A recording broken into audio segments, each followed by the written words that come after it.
नमस्कार जय जगन्नाथ मो यूट्यूब चैनल सोनाली संसार को आपको स्वागत जनावि।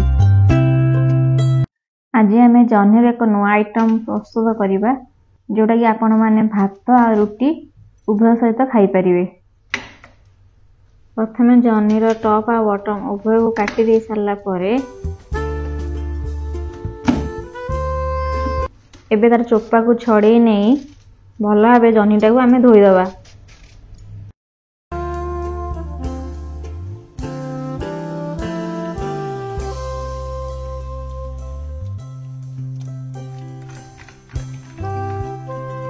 जह्नी की धोई सारा परे राउंड आकार गोल गोल करी मुझे काटी नौची।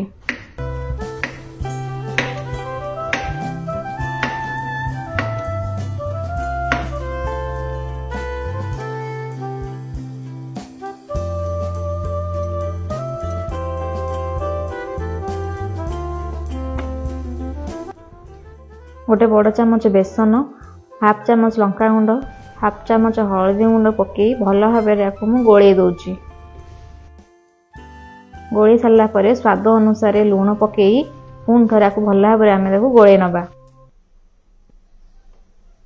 कढ़ई गरम हो सारा पर तेल पकई भल भाव गरम कर नवा।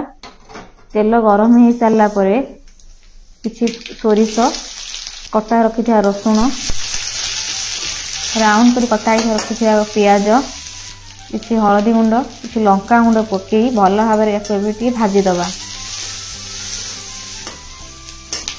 पियाज भाजी सारा पर गोटे जगह को मुझे गोटे काढ़ी नौची।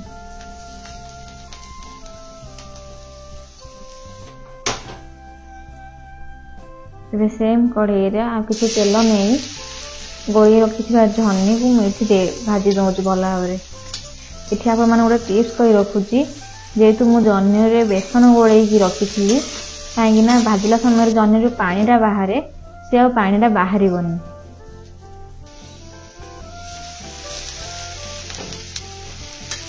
देखो जह्नी की भल भाव में भाजी हो जाती भी पानी बाहर आ जह्नी देखिए सिझी भी गला। भाजी रखी पियाज को ये पुणी से जह्नी दे दूसरी दे सारा पुणी आउ थे भाजी नौचे। ये आम ए जह्नी भजा प्रस्तुत हो गला। प्लीज लाइक शेयर और सब्सक्राइब करने भूलिए नहीं।